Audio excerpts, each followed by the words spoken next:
I reached out to you because I saw that you wrote a book about imposter syndrome, and I, I don't know about yourself over across the pond if you guys have the same type of beliefs that we do over here, where we start changing, we start evolving, but we don't have the trust in ourselves.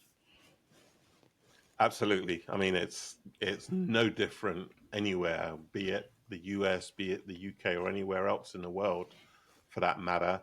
Everybody has this level of imposter syndrome that creeps in at some point in their lives. It may come early in their lives as children and young adults, but it could come even much later as well. Throughout my early career, and as I moved into management, junior initially, then into senior management, which is where I spent most of my career, I had experienced all of these different scenarios that made me nervous, made me lose confidence, make me question my own abilities and question myself, and actually prevented me from probably achieving certain things within my career as a result of me not wanting to stand up and speak out and do all of those things until much later. Well, like I was saying, I like to go back before I go forward.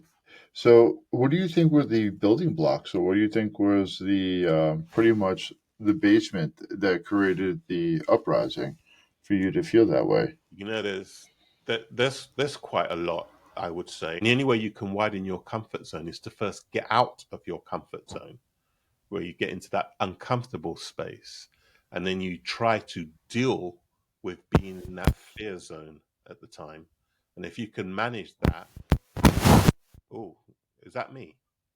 Oh, sorry about that. I'm just nodding my head, and then all of a sudden, when I start nodding my head, I realize it's just making that noise, and I Ah, apologize.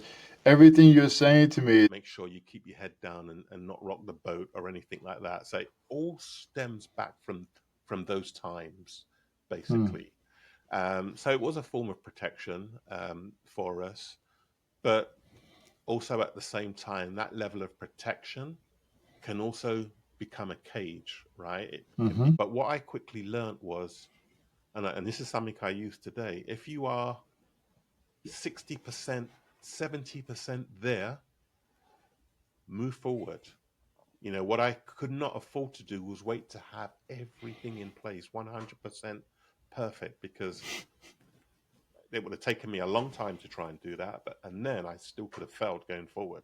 So I never would have known. But if I was more than halfway there, halfway certain, then I was starting to roll out, because it's easy to change and tweak as you're moving forward.